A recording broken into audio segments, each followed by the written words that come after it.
Windows 10 comes with a backup program called File History. File History scans your personal folders every hour and copies changes to a backup drive. In order to configure the available settings in File History, we first need to set it up. Although there are options in Settings, you'll get a lot further in Control Panel. I'll type Control Panel on the taskbar and show you how to locate File History. Change the view from category or small icons to large icons. Click File History. What you see here depends on many factors, including whether or not you've ever used File History. Whatever you see, click Select Drive. We need to tell File History where to save your backups. You can set up File History to backup to an external drive, a virtual drive or a network drive. Choose the one that's right for you. I'll choose a USB drive called Recovery H and I'll click down here at the bottom OK button.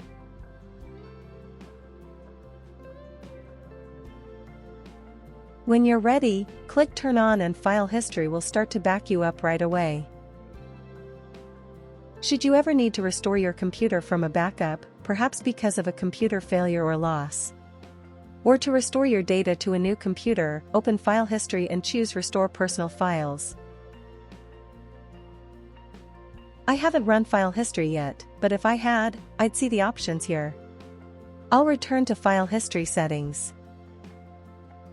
You can also opt to exclude folders from File History. Click Exclude Folders in the left pane and click Add. You might want to exclude, say, a Videos folder. When you're ready, click Save Changes. You can also view advanced settings. Here you can choose how often to save copies of files. You might want to, say, change every hour to every 15 minutes if you work on a lot of sensitive things. You can opt to keep saved versions forever or for a certain amount of months as well. If you opt to keep files forever, be careful.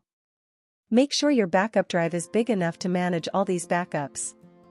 You can also click the link to review event log entries for errors. Just click Open File History Event Logs to view recent events or errors. Here, File History Backup Log doesn't have any entries. If File History isn't working properly, click here to find out why. When you're ready, click Save Changes at the bottom of the window.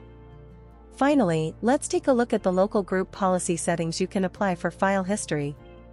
There's only one, and that's the option to turn it off. You'll want to do this if you have another backup solution in place and don't want to let File History be an option. I'll type gpedit.msc and click Edit Group Policy in the results.